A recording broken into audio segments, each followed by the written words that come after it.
Bonjour, je suis Christophe Coupé, consultant en transformation digitale interne des entreprises. Aujourd'hui, je vais vous parler de Shift, qui est une fonctionnalité proposée dans Teams pour gérer l'activité des équipes. Commençons déjà par découvrir ce qu'est Shift. Shift est une fonctionnalité qui permet de créer et de gérer des plannings d'équipe et les shifts associés. Plutôt que de parler de shift, je préfère parler de plage horaire avec des activités associées. Shift est une fonctionnalité qui nous vient d'une application d'Office 365 qui s'appelait Staff Hub et qui a été supprimée le 31 décembre 2019. Cette application était destinée aux équipes sur le terrain, comme par exemple les personnels des hôtels. Aujourd'hui, cette fonctionnalité a été intégrée dans Teams. Vous pouvez y accéder en cliquant sur les trois petits points, puis sur Shift, comme montré à l'écran. Shift se présente sous la forme d'un planning. Il y a deux aspects à la fonctionnalité.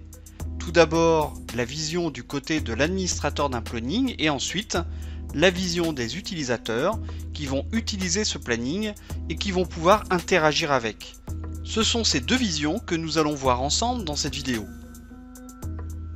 Pour illustrer ce que permet de faire Shift, nous allons étudier un cas d'usage imaginaire. Voici une petite équipe imaginaire d'experts Office 365 dont je serai le manager. Toute l'équipe communique et collabore au travers d'une équipe Teams dans laquelle nous échangeons des informations sur les projets à réaliser, les formations à donner, les supports à assurer. C'est à cette équipe que je vais associer le planning de Shift. Cette équipe imaginaire a trois activités principales. Nous réalisons des formations aux outils, nous apportons une assistance aux utilisateurs pour différents clients et nous participons tous à différents projets mettant en œuvre des solutions d'Office 365 comme celle de la Power Platform par exemple. Avec Shift, cela va se traduire par la création de groupes pour rassembler les collaborateurs par grande activité. Dans l'exemple que nous allons voir, pour simplifier, tous les membres de l'équipe sont intégrés dans les trois groupes. Chaque semaine, nous allons déterminer qui va faire quoi et quand pour se répartir le travail de manière à faire en sorte que tout le monde puisse faire un peu de tout, car tous les équipiers sont polyvalents. Et c'est justement ça que Shift nous permet de faire. Première façon de faire, le responsable de l'équipe peut attribuer d'autorité les shifts aux équipiers dans le cadre du planning d'une semaine. Seconde façon de faire, il peut laisser le choix aux collaborateurs. Dans ce cas, il proposera des shifts ouverts et les collaborateurs choisiront ce qu'ils souhaitent faire selon leurs compétences ou leurs préférences. Avec l'outil Shift, les collaborateurs peuvent aussi s'échanger des shifts entre eux avec un système de validation. Et puis enfin, Shift permet également de faire des demandes d'absence que le chef d'équipe pourra valider comme nous le verrons un peu plus loin dans la vidéo. Dans l'exemple que nous allons voir ensemble, dans le groupe des projets, nous allons affecter d'autorité à des collaborateurs des shifts sur des projets, c'est-à-dire des temps de travail sur des projets précis. Dans le groupe assistance, nous allons laisser le choix aux collaborateurs entre deux sociétés à assister. Je vais donc créer deux shifts ouverts pour chacune des deux sociétés, un shift le matin et un shift l'après-midi, de sorte que chaque collaborateur pourra choisir quelle société il veut assister dans la journée. Pour commencer notre histoire autour de Shift, nous allons regarder comment ça se passe pour le responsable de l'équipe.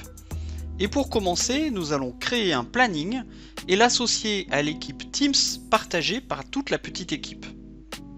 Pour faire cette action, je vais cliquer sur les trois petits points, puis Shift.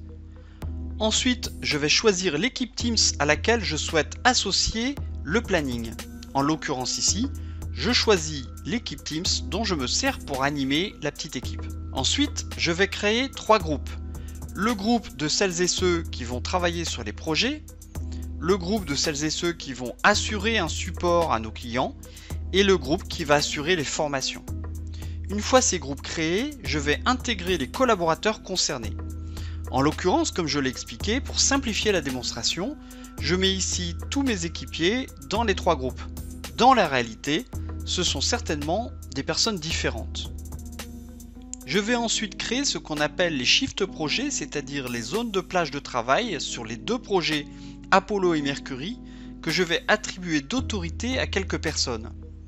Je peux décrire la plage de travail entre 2 heures précises, ou plutôt sur toute la journée, et je peux aussi détailler les actions réalisées sur cette plage de travail, comme par exemple les temps de briefing en début ou en fin de journée, ou le temps du déjeuner. Je peux ensuite copier-coller chaque plage de travail sur les jours de la semaine pour construire ainsi tout le planning de la semaine.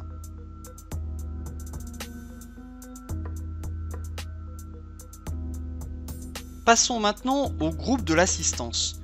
Comme je l'avais expliqué, je choisis ici de laisser le choix aux collaborateurs de choisir les sujets qui leur plaisent. Pour cela, je vais créer des shifts ouverts.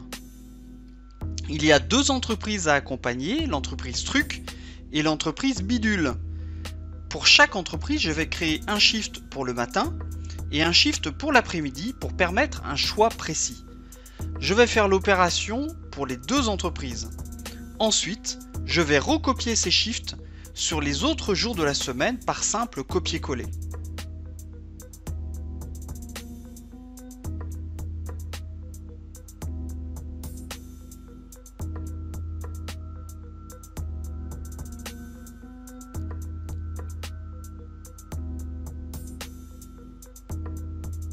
Une fois que vous avez fini de créer le planning de la semaine, vous pourrez recopier le planning pour les semaines suivantes afin de vous éviter de refaire toutes ces opérations chaque semaine si le planning est le même.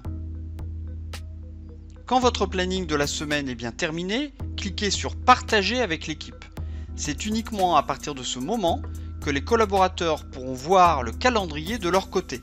Pensez à refaire le partage si vous apportez une modification. En haut, vous trouvez 2 onglets. Tout d'abord l'onglet Demande pour valider les demandes qui ont été faites dans les plannings ou pour faire vous-même une demande par exemple de congé. Nous allons y revenir plus tard dans cette vidéo.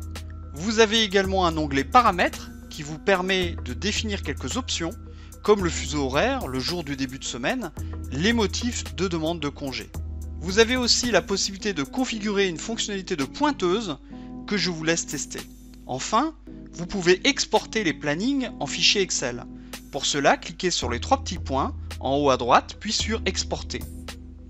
Vous obtenez alors un fichier Excel qui vous permet par exemple de calculer les heures de travail une fois qu'il est bien finalisé. Maintenant que tout est en place, nous allons voir comment ça se passe pour un collaborateur. Pour voir la vision du collaborateur, nous allons suivre Loïc Cardon de l'équipe. Pour voir son calendrier Shift depuis son Teams, Loïc clique sur les 3 petits points puis sur Shift. Shift s'ouvre alors, commençons déjà par replier les groupes pour avoir une vision claire. Pour commencer, Loïc est en congé le 21 avril, il commence déjà par faire une demande de congé. Une fois la demande déposée, elle apparaîtra dans la page de demande du chef d'équipe pour validation. La journée de congé n'apparaîtra dans le planning qu'après la validation. Maintenant, Loïc va choisir des shifts ouverts pour sa journée de mercredi. En clair, il va choisir les sujets sur lesquels il veut travailler parmi les sujets possibles. Il choisit pour le matin la société Truc et pour l'après-midi la société Bidule. Pour la journée du 24, Loïc souhaite échanger son projet Mercury avec un autre collègue. Il va cliquer sur Échanger et proposer ce shift avec Chloé, qui devra valider de son côté cette proposition. L'échange n'apparaîtra dans le planning qu'après cette validation. Faisons un petit tour sur le profil du manager pour voir comment sont validées ces demandes. Côté manager, en cliquant sur l'onglet Demande, le manager voit apparaître les demandes de Loïc, la demande de congé, mais aussi les 2 demandes Shift pour les assistances aux sociétés. Il va les valider une par une. Ensuite, il ne faut pas oublier de repartager le calendrier avec toute l'équipe pour que les modifications apparaissent.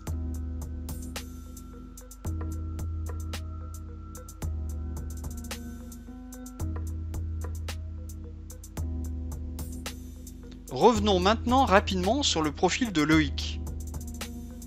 On voit bien désormais apparaître le jour de congé que Loïc a demandé, Et dans le groupe assistance, on voit bien désormais les 2 shifts qu'il a demandé pour l'entreprise truc au matin et l'entreprise bidule l'après-midi. Voilà très rapidement et en partie seulement ce que Shift permet de faire, car vous allez certainement trouver d'autres manières de l'utiliser, d'autres cas d'usage plus pertinents encore que cette simple petite démonstration. Maintenant, c'est à vous de jouer.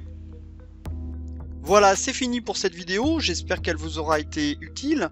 N'hésitez pas à suivre mon site digital-insight.fr et à lire mon livre Le Digital Interne en entreprise qui vous donnera toutes les clés de compréhension d'Office 365. À bientôt!